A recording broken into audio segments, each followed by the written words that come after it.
అవినీతికి care of address గా కూటమి ప్రభుత్వం మారిందని వైఎస్ఆర్సీపీ అనకాపల్లి జిల్లా ఇన్ఛార్జ్ మాజీ మంత్రి గుడివాడ అమర్నాథ్ అన్నారు. అనకాపల్లి జిల్లా సబ్బవరం మండలం ఇరువాడ సమీపంలో ఆదివారం రాత్రి ఆయన వైఎస్ఆర్ కాంగ్రెస్ పార్టీ కార్యాలయాన్ని ప్రారంభించారు. ఈ సందర్భంగా ఆయన మాట్లాడుతూ పెందుర్తి నియోజకవర్గం మాజీ ఎమ్మెల్యే అన్నంరెడ్డి అదీప్రాజ్ ఆధ్వర్యంలో నూతనంగా ఈ కార్యాలయాన్ని ఏర్పాటు చేయడం అభినందనీయమన్నారు. పార్టీ బలోపేతానికి నూతనంగా కమిటీలు ఏర్పాటు చేయడం జరుగుతుందన్నారు. అనంతరం మాజీ ఎమ్మెల్యే బూడి ముత్యాల నాయుడు మాట్లాడుతూ కూటమి ప్రభుత్వం ఏర్పడి సంవత్సరం కాలం గడుస్తున్నా సంవత్సర కాలంలో ప్రజలకు ఏ మేలు చేయలేదని ప్రజలకు ఇప్పటికే అర్థమైందని అన్నారు. అనంతరం మాజీ ఎమ్మెల్యే కరణం ధర్మశ్రీ మాట్లాడుతూ కూటమి ప్రభుత్వం ఎన్నికల్లో ఇచ్చిన అబద్ధపు హామీలను నమ్మి ప్రజలు గెలిపించారని, ఇప్పుడు తమ తప్పును తెలుసుకుని జరగబోవు ఎన్నికల్లో తిరిగి జగన్మోహన్ రెడ్డిని ముఖ్యమంత్రిగా గెలిపించేందుకు సంసిద్ధంగా ఉన్నారని అన్నారు. కాగా ఈ కార్యక్రమంలో వచ్చిన వైసీపీ నేతలకు పెద్ద ఎత్తున కార్యకర్తలు, అభిమానులు, నాయకులకు స్వాగతం పలికారు. ఈ సందర్భంగా నేతలు 3 రోజుల కూడలిలో గల వైఎస్ఆర్ విగ్రహానికి పూలమాల వేసి నివాళి అర్పించారు.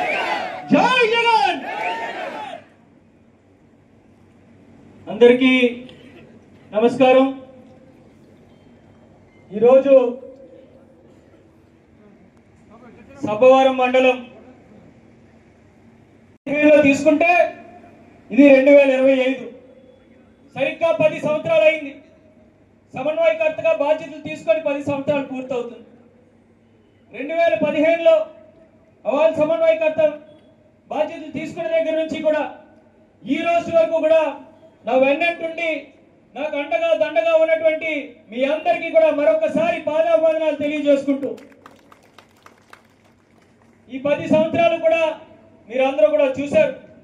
మీ అందరి ఆశీస్సులతో అప్పుడు సమన్వయకర్తగా ఉన్నప్పుడు కూడా ప్రతి ఒక్క కార్యక్రమం కూడా విజయవంతం చేసుకున్నాం.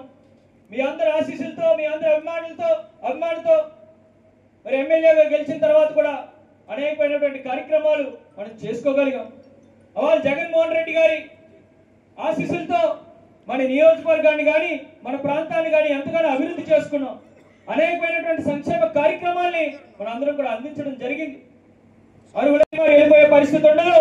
ఖచ్చితంగా మేము జగన్మోహన్ రెడ్డి గారు వెంట ఉంటామని చెప్పి ఇవాళ ఈ కార్యక్రమానికి పిలుపునిచ్చినటువంటి 2 రోజుల్లోనే ఇంత విజయవంతం చేసినందుకు మీ అందరికీ కూడా మరొకసారి పేరున హృదయపూర్వకమైనటువంటి పాదాభివందనాలు తెలియజేసుకుంటున్నాను. ఇవాళ మనం ఓడిపోయామని చెప్పి కొంతమంది అంటున్నారు. మనం ఎక్కడా కూడా ఓడిపోయింది లేదు. ఇవాళ మన ప్రభుత్వం అధికారంలో లేనప్పటికీ, మనం శాసనసభ్యులుగా లేనప్పటికీ కూడా ఇవాళ మనదే నిజమైనటువంటి, మనం ఓడిపోయిన నిజమైనటువంటి గెలుపు మనదే. ఎందుకంటే మనం ఇచ్చినటువంటి ప్రతి ఒక్క హామీని మనం నెరవేర్చుకొని ఇవాళ గర్వంగా ధైర్యంగా ఎవరి దగ్గరికి వెళ్ళినా మా టైంలో ఇది చేసామని కాలు రెత్తుకొని తిరిగేటువంటి అవకాశాన్ని జగన్మోహన్ రెడ్డి గారు మనకు కల్పించారు. అదే ఇవాళ టీడీపీ నాయకులు కానీ టీడీపీ కార్యకర్తలు కానీ ఏ ఒక్క ఇంటికైనా వెళ్ళి నీకు ఫలానా సంక్షేమ కార్యక్రమం అందించాలని చెప్పుకునే దమ్ము మీలో ఏ ఒక్కరికైనా ఉందా అని చెప్పి అడుగుతున్నాను. మనం కూడా వేచి చూసాం, సుమారుగా సంవత్సరం కాలం వేచి చూసాం. కొంత అవకాశం ఇవ్వాలి. కొత్త ప్రభుత్వం ఏర్పడింది, ఏమైనా పేదలకు మంచి చేస్తాదేమో, సూపర్ 6 హామీల్ని అమలు చేస్తాదేమో అని మనం కూడా ఎదురు చూసాం. కానీ ఎక్కడా కూడా లేదు. మీ అందరికీ గుర్తుందో లేదో, నేను ఎన్నికల ప్రచారంలో కూడా చెప్పాను, ఒక వీడియో చూపించి చెప్పామని ప్రతి మీటింగ్ లోని కూడా, అమ్మా నీకు 15,000 అంటున్నాడు, 15 రూపాయలు కూడా ఎవరికి ఇవ్వడు అని చెప్పాను. ఈ రోజు అదే జరిగింది. జగన్మోహన్ రెడ్డి గారు కూడా చాలా క్లియర్ గా అనేక సందర్భాల్లో ప్రతి ఒక్కరు కూడా చెప్పడం జరిగింది. కానీ ప్రజలు కొంతమంది నమ్మడం, మరి కొన్ని రకాలుగా ఏ రకమైనటువంటి మిగతా విషయాలు కూడా మీ అందరూ కూడా తెలుసు జరిగాయో. ఇన్ని పరిణామాల మధ్యలో మనం ఓటమి పాలైన నాయకులు ఇటు అటు వెళ్ళిపోవచ్చు. వాళ్ళ స్వలాభం కోసమో, లేదంటే వాళ్ళ వ్యాపారాల కోసమో, వాళ్ళ పదవుల కోసమో కొంతమంది ఇటు అటు వెళ్ళిపోవచ్చు. కానీ కార్యకర్త అనేటువంటి వాడు ఎప్పుడు కూడా ఎక్కడికి వెళ్ళేటువంటి పరిస్థితి ఉండదు. ఈరోజు ఈ వేదిక మీద ఉన్నటువంటి నాయకులకు కానీ, వేదిక ముందు ఉన్నటువంటి కొంతమంది నాయకులకు కానీ ఇవాళ ఎవరికైనా ఏం ఆశ ఉంటుంది?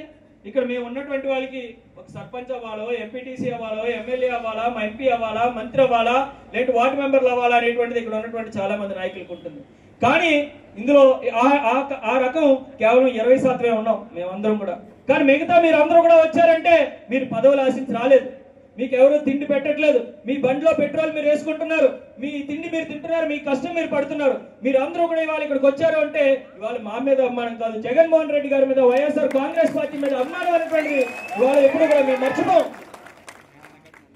ఇవాళ నేనే గొప్ప, నేను లేకపోతే పార్టీ లేదు అనుకునేటువంటి పరిస్థితి ఎవరు కూడా ఉండకండి. వాళ్ళు ఒకరు పోతే ఒకరు, నేను పోతే ఇంకొకరు, వాళ్ళు పోతే ఇంకొకరు వస్తూనే ఉంటారు. కానీ పార్టీ అనేటువంటిది లేకపోతే మాకు కూడా పుట్టగతులు లేవు. ఇవాళ జగన్మోహన్ రెడ్డి గారు వైఎస్ఆర్ కాంగ్రెస్ పార్టీ సమన్వయకర్తగా నాకు ఈ అవకాశం ఇచ్చారు కాబట్టి గతంలో నేను ఎమ్మెల్యే అవ్వడం జరిగింది. మళ్ళీ ఈ రోజు కూడా నేను వైఎస్ఆర్ కాంగ్రెస్ పార్టీ ఇన్ఛార్జ్ గా ఉన్నాను కాబట్టి ఈ రోజు నా పిలుపుకి మీరు అందరూ కూడా వచ్చారు. కాబట్టి వాళ్ళ జగన్మోహన్ రెడ్డి గారు పార్టీ అనేటువంటిది ముఖ్యం, ఆ తర్వాతే మేము అందరం అనేటువంటిది నేను ఎప్పటికీ కూడా మర్చిపోను. మీరు కూడా దయచేసి మనసులో ఏ ఉన్నా సరే అన్ని తారతమ్యాలు పక్కన పెడదాం. ఈ రోజు మనం కష్టకాలంలో ఉన్నాం. మనందరం కూడా మళ్ళీ కూటమి ప్రభుత్వాన్ని ఎదిరించాలి అంటే మనందరం కూడా కలిసికట్టుగా ఉన్నప్పుడే అది సాధ్యం అవుతుంది. దానికి 10 మెట్లు కాదు కదా, 100 మెట్లు దిగడానికైనా నేను ఎప్పుడు సిద్ధంగానే ఉంటాను. మీరందరూ కూడా చేయి వేసి ప్రతి ఒక్కరూ కలిసికట్టుగా మళ్ళీ ఈ పెందుర్తి నియోజకవర్గంలో వైఎస్ఆర్ కాంగ్రెస్ పార్టీ జెండా రెపరెపలాడేటువంటి విధంగా మనందరూ కూడా కలిసి పనిచేయాలని చెప్పి మీ అందరినీ కూడా వేడుకుంటూ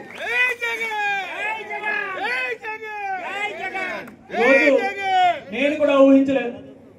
ఏర్పడిన తర్వాత ఇప్పటికే ఆ విషయాలన్నీ కూడా ప్రజలందరూ కూడా తెలుసుకోవడం జరిగింది. నమ్మాము, మోసపోయాము, జరగకూడని నష్టం జరిగింది. ఈ నష్టాన్ని ఏ విధంగా మరలా ప్రజలకి నష్టం కలగకుండా ఉండాలని అంటే ఈ రాష్ట్రంలో మరలా జగన్మోహన్ రెడ్డి గారు ముఖ్యమంత్రి అయితేనే ఈ రాష్ట్ర ప్రజలకి మంచి జరుగుతుందనేటువంటి విషయం ఇప్పటికే తేటతెల్లమైంది. మరి ఈ కార్యక్రమానికి ముఖ్య అతిథిగా విచ్చేసినటువంటి చిరంజీవి అమర్నాథ్ రేపు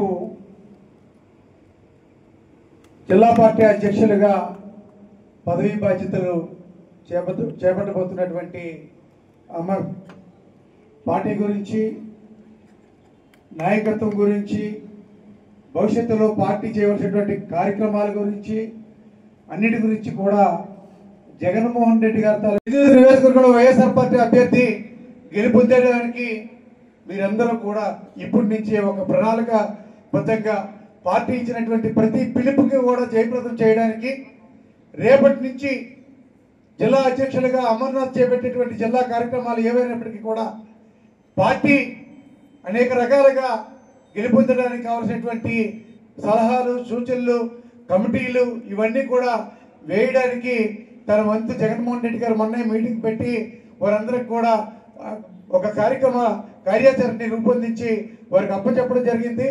దీన్ని అంచెలంచెలుగా తీసుకుని వెళ్ళి 29లో మన పార్టీ గెలిచిన దానికి ఇప్పటి నుంచే గ్రామ స్థాయి నుంచి, మండల స్థాయి నుంచి నియోజకవర్గం వరకు కూడా మీ నియోజకవర్గంలో మళ్ళీ వైఎస్ఆర్ పార్టీ అభ్యర్థిని గెలిపించుకోవడానికి మీరందరూ కూడా పనిచేస్తారని చెప్పి తెలియజేసుకుంటూ ఈ కార్యక్రమంలో పాల్గొన్న ముందుగానే ఇక్కడికి వచ్చి తొలి శ్రీకారం మన పెందుర్తి నియోజకవర్గం నుంచే నిజంగా పార్టీ ఒరవడి ప్రారంభించడానికి అవకాశం కల్పించినటువంటి పెందుర్తి సమన్వయకర్త అదీప్ రాజు, ఈ కార్యక్రమానికి ముఖ్య అతిథి.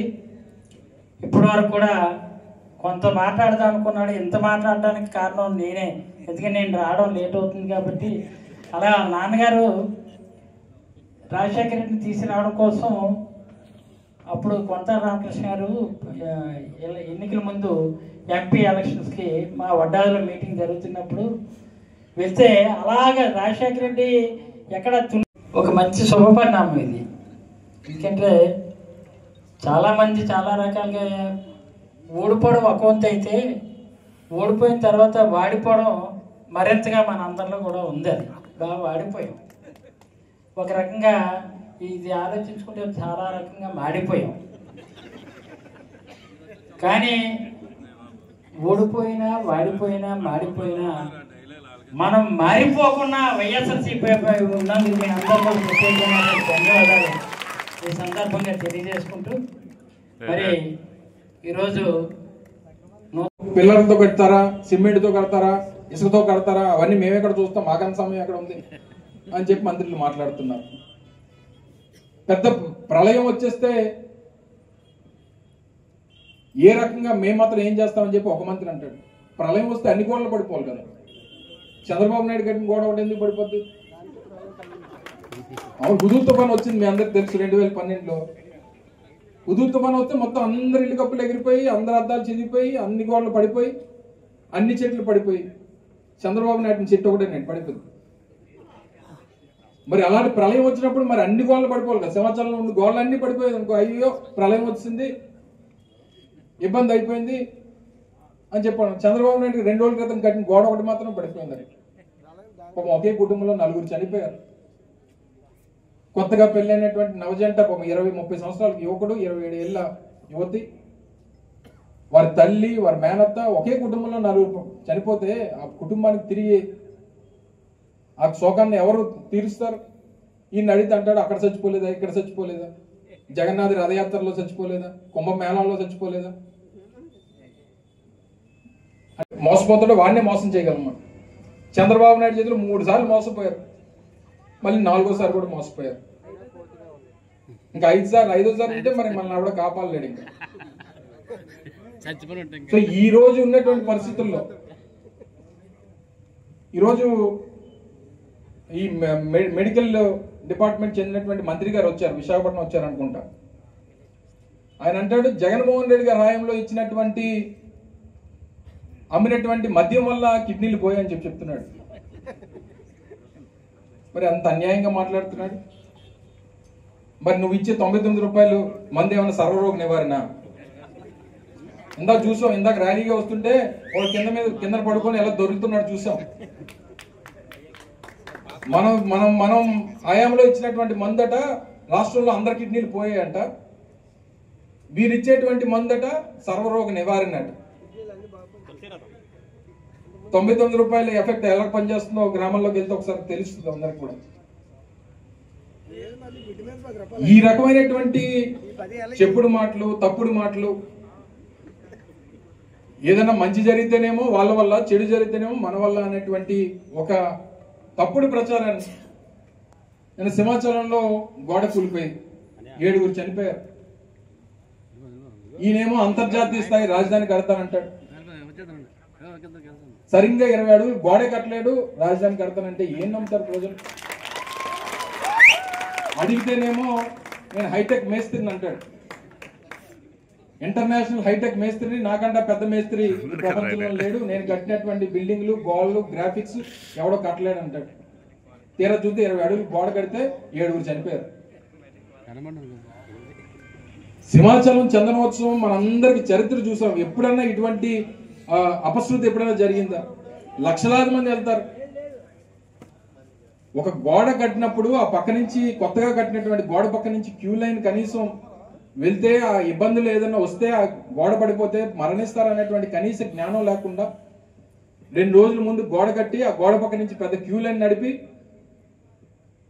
మీ అందరికి తెలిసి చందనోత్సవం అంటే ఆ వరాహ లక్ష్మీ నరసింహస్వామి ఆ ఉగ్ర రూపం, నిజస్వరూపం చూసేటువంటి రోజు. ప్రతి సంవత్సరం చందనోత్సవం రోజు వర్షం పడడం మనం ఒక సెంటిమెంట్ గా మనం భావిస్తాం. ఎంత ఎండాకాలం అయినా వర్షం ఆ రోజు మాత్రం తప్పకుండా వర్షం పడుతుంది. అన్ని తెలుసు, అన్ని సెంటిమెంట్స్ ఉన్నాయి. కానీ మనం కట్టినటువంటి గోడ మాత్రం 5 మంత్రులతో ఒక కమిటీ వేశారు. చనిపోతే ఆ చనిపోయినటువంటి కుటుంబంలో ఎవరన్నా అర్హులు ఉంటే ఇస్తున్నాడు తప్ప, మళ్ళీ కొత్తగా ఎవరికైనా అర్హత వచ్చి పెన్షన్ వస్తే కావాల్సిన వచ్చేటువంటి పరిస్థితి లేదు.